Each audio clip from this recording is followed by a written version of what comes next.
It's Shannon. Hello, and welcome to Keeping It Real with Shannon Live.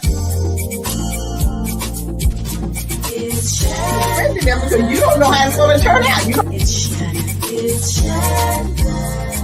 My kids empowered me to get out. What's going on with this remote learning in the midst of COVID? Working for different elected officials, learning and understanding how to put your community first.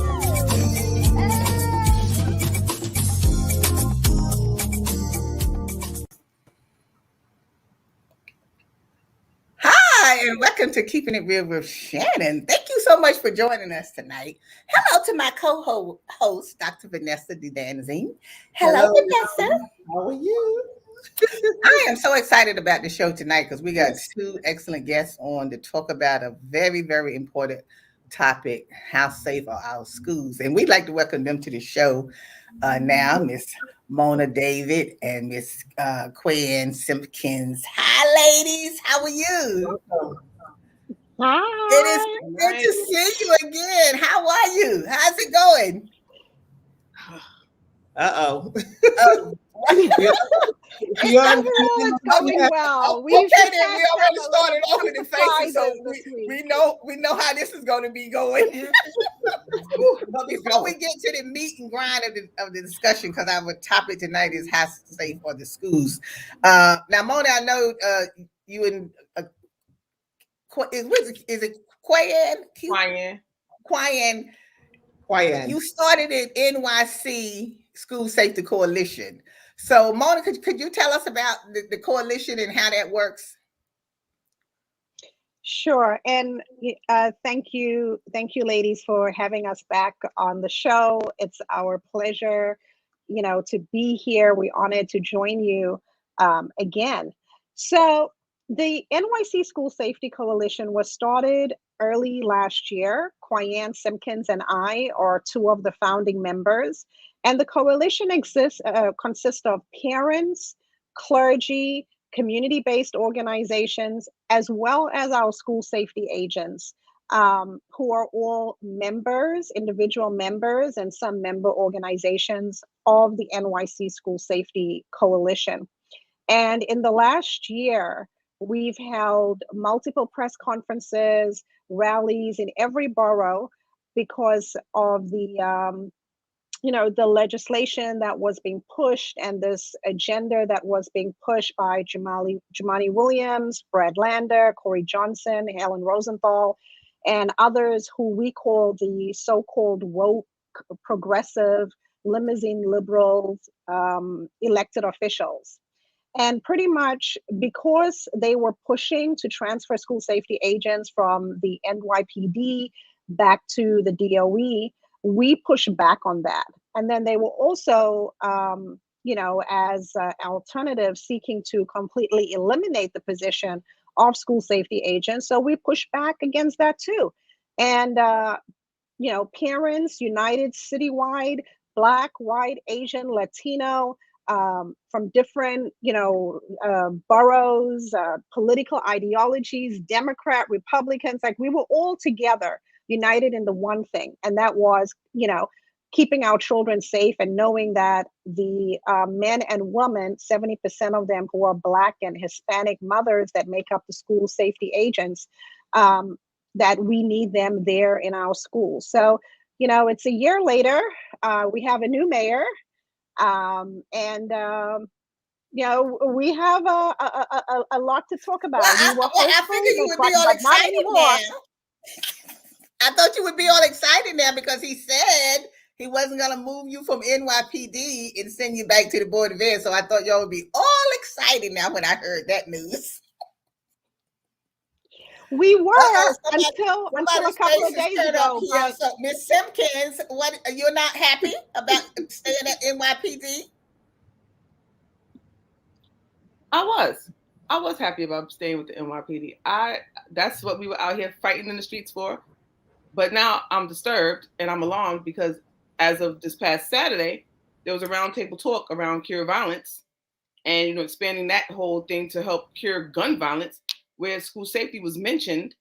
And our illustrious mayor, who I now deem a hypocrite, stated that he wanted to decrease the number of school safety agents and within 2 years and increase the presence of care violence interrupters into the schools to keep the school safe. So could you explain what that organization is, the interrupters you were talking about? What role would they play?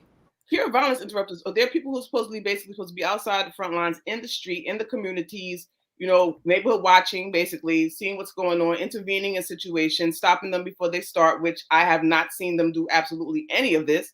They've been around forever, and I have not seen them intervene in not one situation, stop any situations that's happening. They are not preventive. And then where are the statistics? There's no data that's, telling what these organizations have done in the street to keep the community safe. And now you want to incorporate them into the school and decrease our numbers? Yeah, that's what I'm curious to know. But who's at the table for this meeting that was on Saturday? Who's at the table? Community leaders, some care violence interruption groups, and different other factors who were there. Everyone except school safety. Once again, we're being kept out of the conversation. We're not being included. Talking around us, talking about us, but not talking to us. Speaking of us, but not speaking to us, and alluding to what you want to replace us with, and blindside us because you didn't give us any heads up that this was even going to happen. And then less than 2 weeks ago, you were taking pictures with school safety agents at schools. You were shaking hands. You were making promo videos. This is what I'm talking about. See, school safety, Black and brown women. Yeah, I love it. It's wonderful. And now all of a sudden, you want to get rid of the Black and brown women to bring in violence interruption. And Mr. Floyd was not even at the meeting either? Mr. Floyd, because he's the head of school safety. To our knowledge, no, he was not present. No. What happened was Mayor Adams held a gun violence roundtable in the Bronx with Bronx Borough President Vanessa Gibson, as well as some violence interrupter groups such as Release the Grip, Guns Down, Life's Up, and some other groups. There were no parents at that meeting because it was a meeting between him and those groups. There were no school safety agents at that meeting. The meeting was to discuss gun violence. But out of the blue, Mayor Adams said, and he wants to decrease the number of school safety agents, which shocked us, which surprised us, because as Quiann said, he was just singing the praises on social media with these lovely video saying, how great school safety agents are and how they work with families in the school. Fast forward to yesterday when Mayor Adams presented his blueprint to end gun violence policy proposal. He mentioned school safety, and he goes further and he says that he wants to decrease the number of school safety agents and replace them with these violence interrupter groups. So we were, as the coalition, as parents, community members, we were completely blindsided because not once did Mayor Adams or anyone from his team reach out to us, say, hey, we want to have a round table or a conversation in person or via Zoom with you and other relevant stakeholders, parents, community leaders, school safety agents, and even their union. None of that happened. He makes this announcement that he's going to decrease the numbers, replace this majority Black and brown woman workforce with violence interrupter programs, nonprofits that the city already currently funds and has been funding for many years. He's going to replace them. Now, as a mother, my number one concern is this. While I understand the need for these programs and how the people who work for these programs are ex-convicts, they're former gang members, and they're there to try to relate to the kids and try to diffuse situations and all of this good stuff. So far, I haven't really seen any data or statistics to show me that these programs have been successful.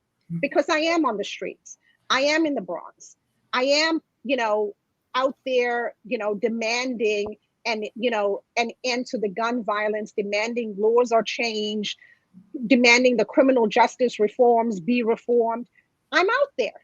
But what But I you know do what, know is, mhm, but Mona, not cutting sorry. you off, but I want to Mhm, get to about those organizations that they want to bring into the schools. Now, let's just say, because we know, let's just be honest, because we always know the people who need to be at the table is never at the table. We already know that. So, I mean, even though we're blindsided now, and I'm hoping that he changes his mind and do the right thing. But we already know this is what happens, and we know what we have mhm, to do. To make sure that our kids are safe and the right people are in the school. Because if he decreases the school safety agent, and then you bring in an organization also to work with the kids, how is that going to work anyway? Because the school safety agents, they're already dealing with the situation as far as removing the guns, the mhm. knives out of the book bags, of breaking up fights or whatever. So where does this organization part come in? Are they going to be working side by side with the school agents when something is going on in the hallway or when something is going on in the class? How is this going to work? Because to me, I don't even see this working. Now I can see them maybe having a meeting, with the kids somewhere in a conference room somewhere at a later time or whatever. You might bring the kids together that's giving trouble in the school or something like that. I don't see this working as them being the people in the school dealing with kids coming to school every day. But Lottie, I'm wondering also too with the Curb Violence Organization, they're nonprofit. What is the incentivized reward for them to be there, and who's training them, and what type of training are they looking to receive? At least school safety agent, and you get the training under NYPD. But what type of training and qualification would these Curb Violence officers or individuals be receiving? Yeah, but the thing about it is they're not gonna. They have their own training. They do their own training or whatever they do to help the people out on the street or whatever. They do their own thing. It's not like they report to anybody. Because that's the question I was asking. If they come into the school, who are they reporting to? Because when you come into school, you're supposed to be reporting to the principal. You're not supposed to be in no school and the principal not have no say so over who is supposed to be in his school. You can't do that. So that's not allowed. That's why I said this is not going to work. I'm sorry. This is not going to work Yeah, because that's you the can't have an outsider in that has not been properly trained to be around school kids. I can, like I said, I don't have a problem with the outside organization helping out, but you need to bring in more school safety agents and train them because the kids knew who the school safety agents are, and the kids need to be around people who they recognize, who they trust, and who they're going to be with. Well, we're going to take a quick break and come back because right now I'm fired up. We'll be right back. It's Shannon.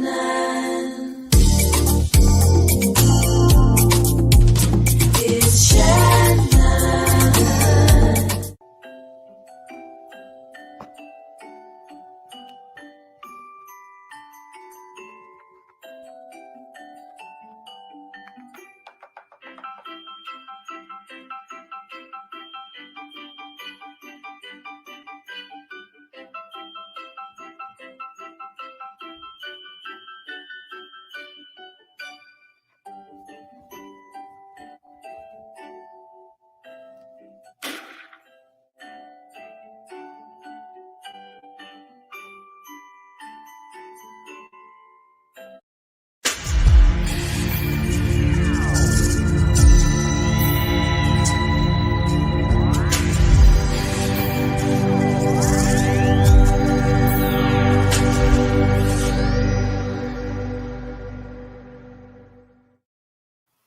Hi, welcome back. Thanks for joining us. And we talking about our hot topic now, how safe schools are. Before we went to break, we was talking about decreasing school safety agents in the school.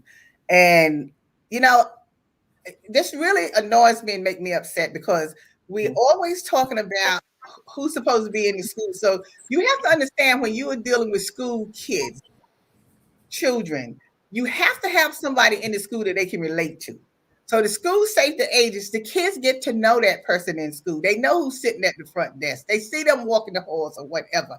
They're not accustomed to some person from the outside coming in, talking to them. And that's the ideal, is get the kids to do what they need to do. Because if you have someone that can talk to the child in a soft spoken way, if they fighting or whatever, you break up the fight, you let them know this is not what we do here in the school. Go to your class and behave yourself or whatever. But if you got outsiders in interfering, it's not going to work, because that means that organization may not want to work alongside the school safety. Right, and to add to that, who is being liable if one of these kids gets injured by these disruptors, cure violence officers? Who's responsible? Who's liable?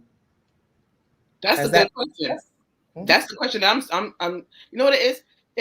When he was at this roundtable talk, it's like a whole hour and some minutes of him talking, but he never elaborated on who, what, how it's going to be implemented, who's going to be in charge, who's supervising, how it's going to roll out, how you're going to incorporate it into the schools, and how you're going to phase out the agents. It was just it was very vague. But the fact that he said it is what alarmed me. And I'm laughing at Lottie, because I'm not the type of person that's waiting for somebody to invite me to the table. I'm the type to get my folding chair, my picnic chair, get my little 10-piece and roll it at your spot and plant myself there and invite myself. So at this point, this is why we're trying to reach out, because we need clarity from him, because he's the person who said it without informing anyone.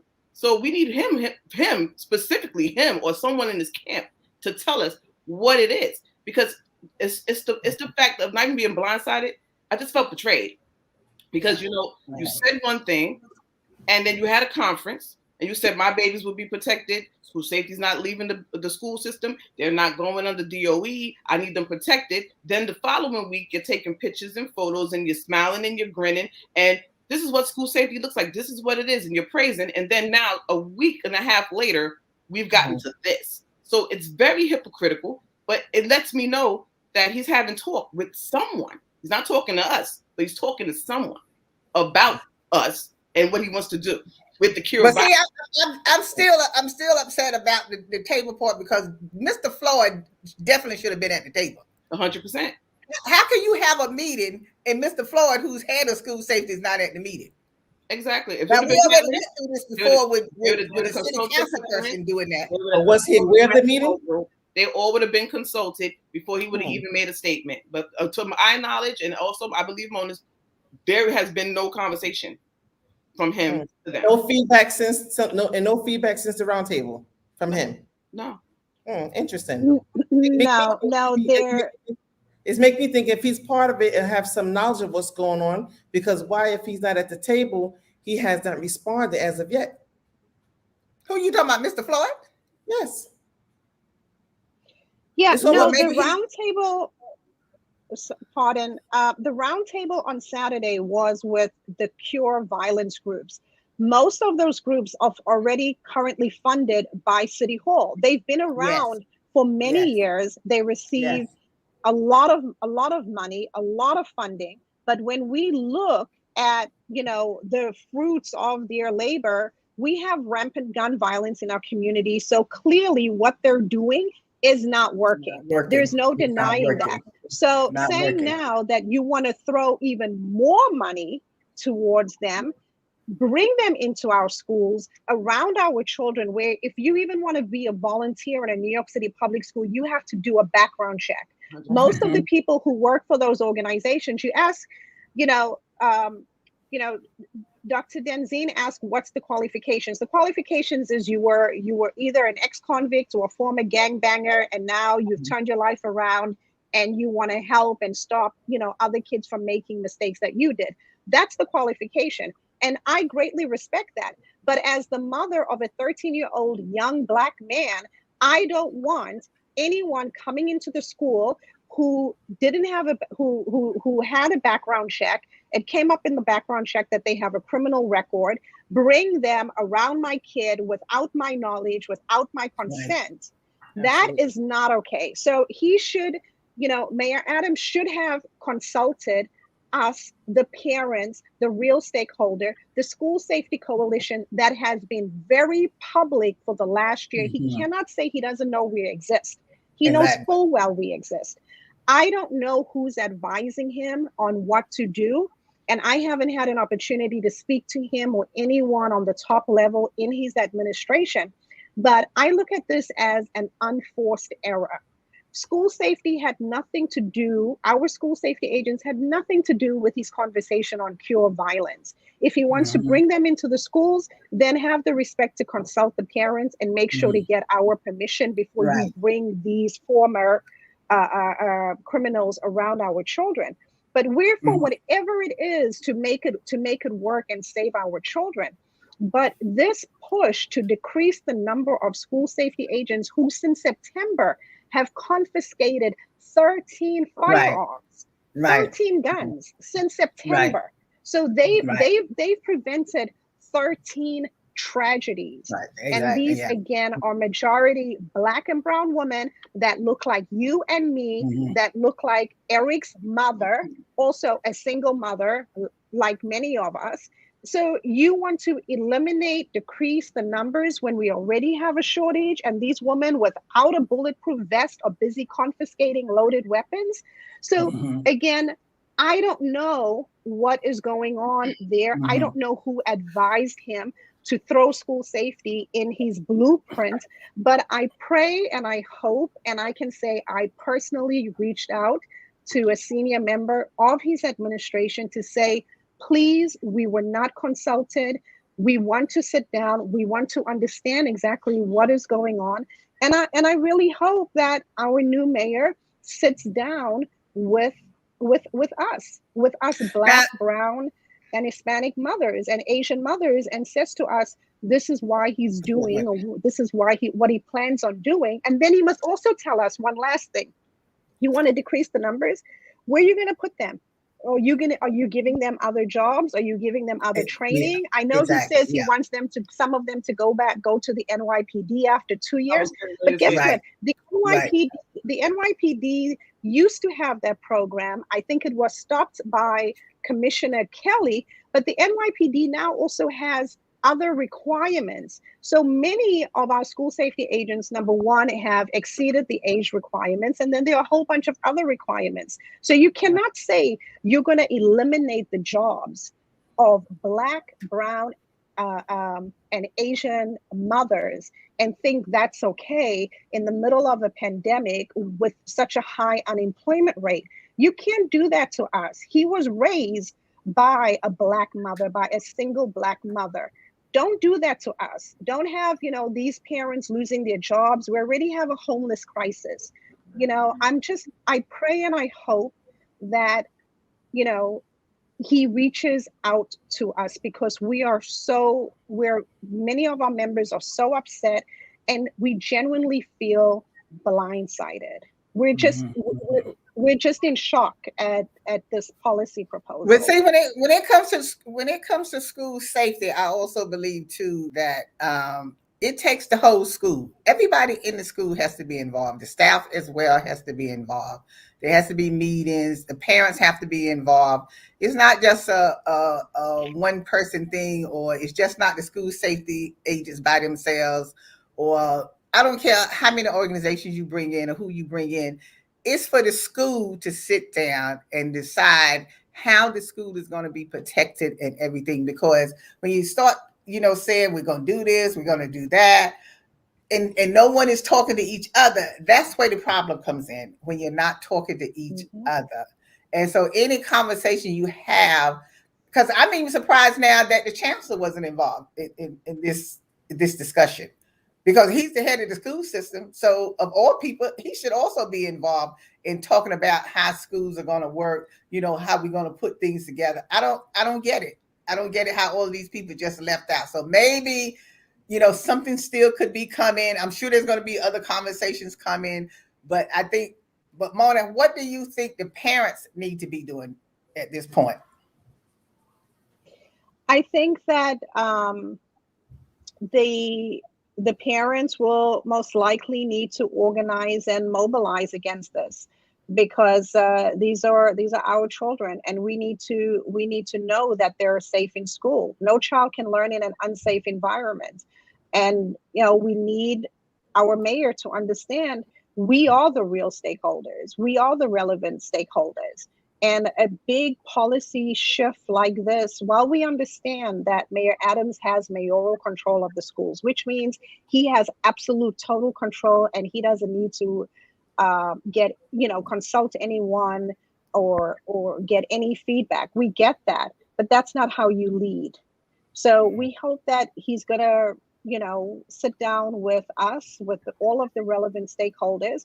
But for the parents, look, we've been here before. We've gone up against Bloomberg, up against de Blasio. We've sued them. We've sued everyone. We've done what we needed to do. And guess what? As parents, we've literally won every battle that we've had.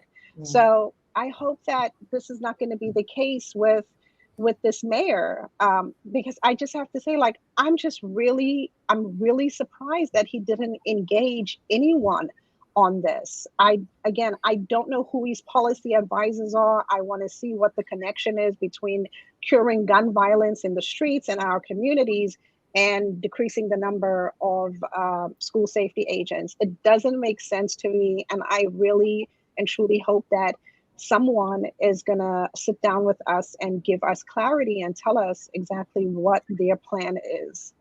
But Lottie, I agree with you. The whole school needs to be involved, but not just the school, the whole community needs to be involved. So now is the time to make the effort to mobilize the parents and make them aware of what's going on or what they can foresee later on. Well, ladies, look, we want to thank our viewers for watching. I just want to say to one of our viewers that was watching, he felt like that he was being discriminatory against people that had been in prison and stuff like that. And I don't think that's what you was doing. And we don't want you to feel that that's what we were saying, or the guest was saying, or whatever, because truthfully, we need everybody. We need everybody, the village, to help our children. It's just the way it has to be set up, because I worked in a school and I know how the school operates and I know how the children are in the school. And you have to have it set up in a certain way, with people involved. Even if you bring organizations from the outside, it still has to be set up a certain way of how they interact with the kids in the school. It's a whole different village when you are inside the school. See, when people on the outside of the school looking in, they think it's this, but it's not that. So you just can't bring in everybody into the schools with children. Children has to be where they think they can depend on that person. They can run to that person if something happened to them, if someone is bothering them, because they feel comfortable. It's the same thing when we say, okay, bring back community policing, because if we know our policeman that lives in our area and something happened, we can run to the corner and say, Officer, Jones, because I know Officer Jones, I feel safe and I feel comfortable. And that's the same way that it's in the schools. So we don't want anyone thinking that there's certain things has to be, and we don't want other people involved. I don't think that's what we are saying. Everybody has to be involved. Organizations has to be involved, but how that organization comes in the school is very, very important. So ladies, I want to thank you for coming on, joining us. We want to thank our viewers for watching today, and it's going to work out. I have confidence it's going to work out. Our parents just have to come out and open their mouths and just put the pressure on, and we'll put the pressure on the new mayor as well, because we will flood his office with letters, or we will be standing on his step when he come outside if necessary. That's what we'll be doing. So thank you for joining us today, and as always, we'll see you next time. Today's show is sponsored by Abu's Bakery. If you have a sweet tooth, stop by Abu's Bakery for some delicious cakes and pies. It's Shannon. It's Shannon. It's Shannon.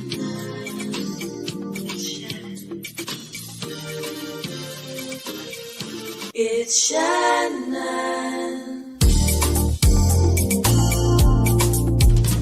It's Shannon. It's Shannon. It's Shannon.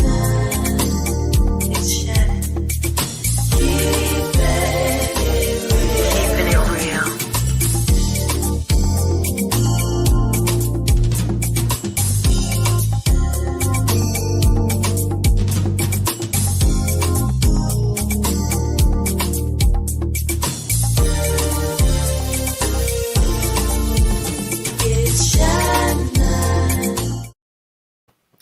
Hi, ladies. We just have a few minutes for our after show because we didn't finish everything that we want to talk about at the beginning.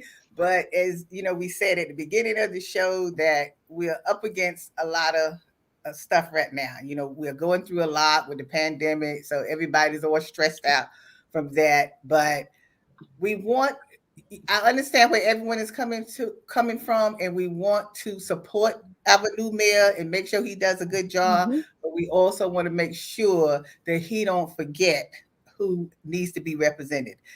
We have done enough of this in the past. We're leaving people out. People are not at the table that's supposed to be at the table, and we don't need to start off on the wrong foot at the beginning of the year, not having people at the table.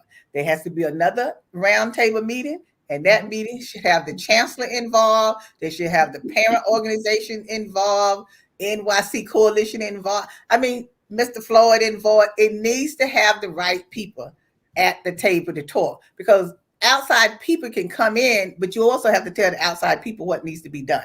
They can't just come in. So you have to ask parents, what would you like to see what happen? You know what I'm saying? Like everybody at the table, Mr. Floyd, okay, what would you like to see what happen with your safety agents and stuff? Everybody has to be at this table. Well, I'm happy we at the after show. So let's get it started. It's keeping it real with Shannon because you know I've been kind of quiet because I've just been sitting here. But let's get the aftershock going. So, me and Mona, we've been together a long time, telling people all over the city, all over the boroughs, what was going to happen when school started in September.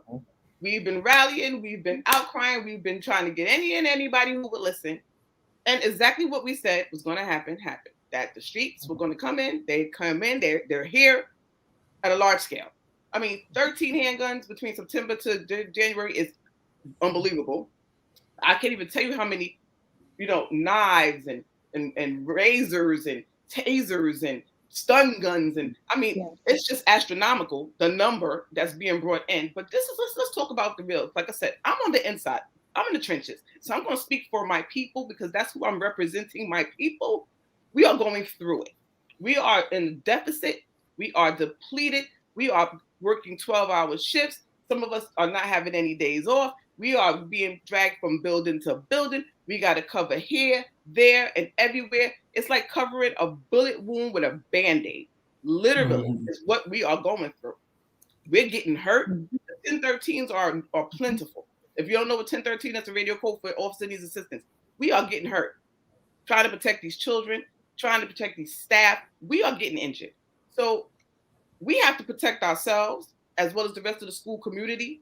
I keep trying to explain to people, school safety is a part of safety. Safety is just not physical. Okay, you got emotional safety. You got people's, social safety, all these other safeties, But that physical aspect, which is school safety, what we do, what no one else in that building does, is what we do. And it's not just keeping ourselves and those children; it's the whole school building, the entire building, and anyone who comes in. That's what we do. So you just disregard school safety all the time, ignored. It's just we're on the front lines. I mean, there's nobody on those front lines. School safety, not the social worker, not the guidance counselor, not the teachers. I mean, you got a few brave souls who may intervene, but for the majority, it's school safety. And in some of these buildings, it's one agent in that building. I know. That's what they said. That whole entire building down. Yeah. And I mean, it's not small. It's not for the faint of heart. That's a safety hazard in itself. Exactly. Yeah. Look at me. So we are running on empty. So the disrespect is what a lot of people have. Listen, over it. Just over it. We're not saying no to social workers. We're not saying no to guidance counselors. We want anybody who's going to come in and help the children. But it has to be a collective, collaborative, cohesive effort amongst everyone. And Shannon, that one aspect that's stopping that holistic safety is transparency. Because you have the DOE, I'm going to say it one more time, dead on entry and dumb on everything, that doesn't want to be 100% forthcoming with information. A lot of things that happen that are now full blown could have been squashed when it was a small little spark if the information would have been forthcoming. Right. We don't want we don't need all your information. We just want to know the particulars. And a lot of things are being withheld. because I'm going to say it one more time. Everyone's afraid of who's in charge of them and the DOE. That's how it goes. School safety is transparent. We're giving everything we got, but we're not getting that same thing back. And everyone sees school safety as the outside entity because we're under NYPD, not realizing that we are 100% incorporated into the school system because this is what we protected. I agree Well, with you. see, the idea, before when they was first talking about when school safety came on board the agents, is because remember when they used to have the policemen in the schools and some of the schools, uniform task force. Exactly, they had the uniform, and so they were saying that they don't want that in the school because it has an effect on the children. So someone wearing a uniform that doesn't look like a police officer is better. But here's my thing, Lottie. Well, you know, the students is going to be the first ones to identify who they are, so they may become combative. So when you talk about transparency, where's the accountability? There is none. Now, what confuses me is that police officers are supposed to help you, right? They're supposed to render you aid when you need assistance. When you call 911, when someone's trying to hurt you, harm you, or kill you, you're not calling for a social worker. You're not calling for somebody to come and talk the person down. You're calling for someone to come and assist you to protect you. And now those people don't even have any respect placed on their job. So what do you think is going to happen? Your streets and your schools are one in correlation. So if your streets are in disarray and you have nothing but chaos on those streets, your schools will be the same way that your streets are. What people don't realize is that information, we're not transparent in the school, and a lot of people are not transparent with information. But do you know that the jail system knows what's going on in the school system, and they know what's going on in those streets? They know better than me and you what's happening inside the street, from the jail, from the school. It's like it's a constant. So the gangs are kept out by school safety, which we are a deterrent. One more time, in that powder blue shirt standing there, we are a deterrent. You want to bring in Care Violence Interrupters as a deterrent? They haven't even worked in the street, and now you want to bring them into the school where we're trying the best that we can. You're not saying that we don't want them there. And I felt bad when the gentleman put up, about the criminals. Listen, we all got some people that have been incarcerated in their family, myself included. And listen, people can be reformed. I'm all for that. But as a parent, that's first and foremost, I want to be consulted. And they have not engaged parents. To this day, zero parent engagement about anything that they have imposed in the school. Disregard parents, you disregard agents, you disregard the whole entire school community to just do whatever it is that you want to do. But that's why I'm saying now that parents have to come out now and get involved. Yeah. Now, this is because if you keep standing behind closed doors and talking about what everybody's doing, but you don't come out to the meeting, you don't come to the school, you don't come to voice then don't say anything. Don't say anything. If you don't come out, 100%. Voice your opinion, voice your voice, and be heard, then stop talking. See, this is what used to really upset me with the parents. They stay at home and talk, but when you say come to the meeting, you have to be at that meeting to voice your opinion because numbers makes changes. And that's what they look at. That's the same thing when you go vote in your community. They look at how many people vote in your community, then you get resources. If you didn't vote, you don't get no resources. So that's the same thing with the parents coming up to the school. And I tell parents all the time, you have a lot of power that you don't even know you have, but you don't use that power. You have to use the power that you have because you can make a difference in your own individual school. If you come out in numbers and do what you have to do. So now with this going on, soon as you don't even have to wait for them to have a meeting. You can set up your own forum and have people to come out and start talking and putting in place. This is what we want. This is what we want to happen.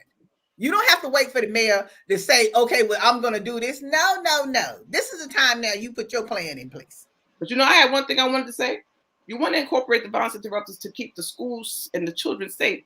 But school safety goes through extensive training, very serious background checks.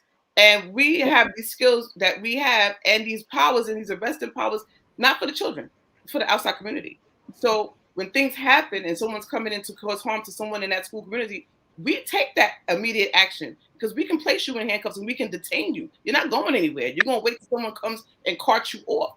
What are the violence interrupters going to do when you have the number one bane of the school system, that irate parent who's coming for someone's kid or coming for a staff member? And how are you going to stop them? And you know that happens. What authority do the violence interrupters have in order to be able to accomplish that? That's what I need to know. Yeah. As a parent, forget school But safety. see, that's why I was saying, how is this going to work? Are they going to work side by side with the school safety agent, which I don't think that can happen, because No. that's not gonna happen. So I'm thinking with how that can work with the organizations is that, you know, they can have sessions with the children at certain times. Like if you have some kids that just constantly get in trouble all the time, so then at some point you can have a conference with those kids from that organization, because they can tell the kids about their experience.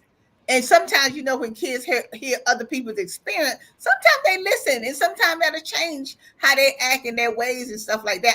I can see that happening with the organization, you know, coming in maybe once a week or once a month or twice, you know, or something like that, to talk to certain kids and stuff like that that's constantly in trouble all the time. Yeah, but that's more of along an with the intervention, parents. or like an intervention or a mentorship program. But they're not responsible Yeah. for physical safety. The physical safety, how is that possible?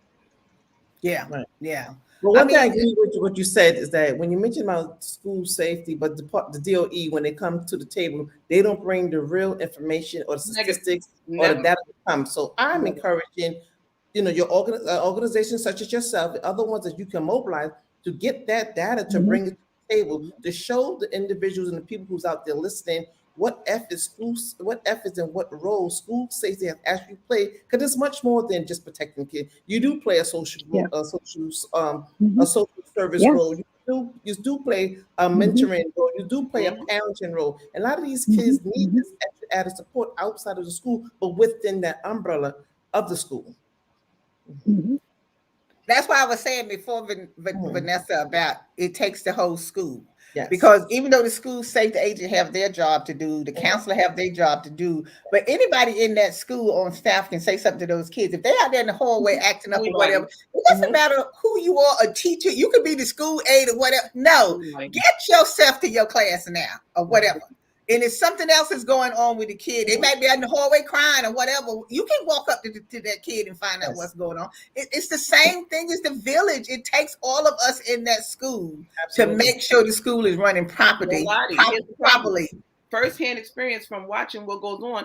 I will tell you this: the village is there, but is everyone in the village prepared to do their job, or is everyone in the village willing to do their job? Because No, that's the one other thing about thing. school safety is we're gonna jump in wherever we can, because we know that if we don't be proactive and stop it before it happens, we're gonna have to react to it. So we don't want to be reactive. But you have a lot of people in the DOE who feel that their title, they have these titles, and they listen, that's beneath me. I'm not doing that. I don't get paid for that. That's not part of my job description. That's not in my contract. And that's the Mhm. first thing that you will hear come out of certain people's mouths. Yep. So they stand back and they look. That's always the case. And Always the case too. problem is this: the accountability, because it starts from the school leader, who has to make sure that those who are supposed to be in place are in place, and those who are supposed to respond are supposed to respond. And they Mhm. do not properly supervise their employees. So a lot of this problem is, like I said, no accountability, no trans.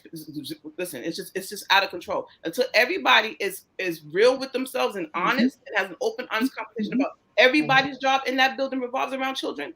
I don't care if the custodian. Well, that's where the principal comes in. Everybody. And a lot That's of them, where a lot of them the don't. principal comes in. If you got an excellent principal in that school, that's where it comes in. Because see, when the principal lets the people that he's supposed to be supervising know, look, this is what I want to happen in my school. We're not going to have this. We're not going to have that. You know, you're not here to tell me, oh, well, it's not my job or whatever, anything like that. That principal has to let them know, look, we're all on one accord here. And there are some schools that have excellent principals that staff respects that principal and do what that principal say do, because other words, that principal know how to get them out of school. It's just a matter of you knowing how to get them out of the school. They can stand up there and tell you all they want, this ain't my job or whatever, but they always are getting you out of that school. Because you have 9 times out of 10, you got a chapter leader for the UFT who's in there. No, they can't be getting out of the school. They can be getting out of the school. It's always back and forth. They can be getting out of the school. And I've been in numerous schools, all different types of schools, from elementary to conjunction, junior high school. I mean, District 75, 79, alternative. I've been across the board, and I've seen this in almost every building that I have actually worked in. It's just there's no community in the school. Literally, everybody's for self. And the sad part about it is the children go lacking because everybody's talking about them. They don't care about the kids. I'm being realistic. And now you want to bring some more people in who don't really know the children, are not familiar with how the system works. They have to be briefed and they have to be trained. And listen, I'm not, like I said, I'm not against it.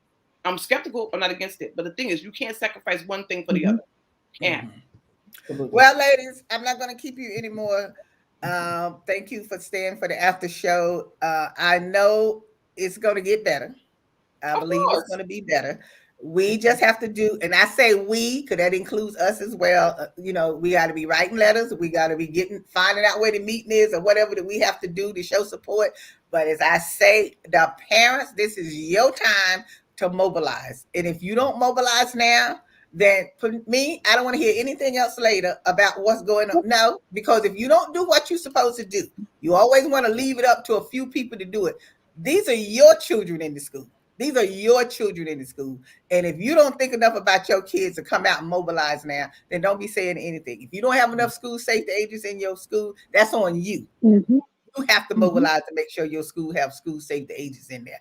And the school safety agents get up and speak up for themselves. And when we have something come out, let's not forget about them. We need to put the fear of God in these people. Because I'm gonna be real, because it's keeping it real with Shannon.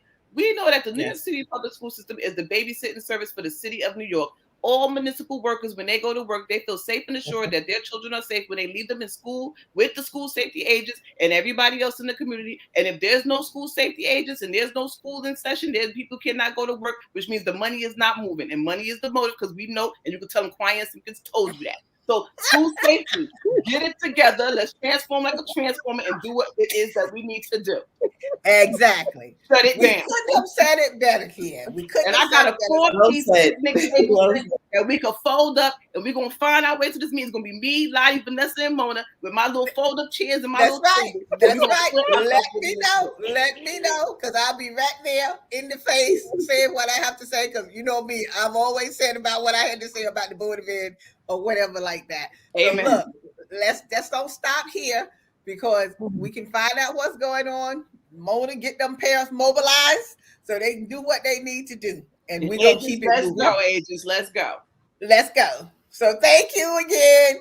And as always, we'll see you next time. Thanks a lot, ladies. Thank you. Thank you.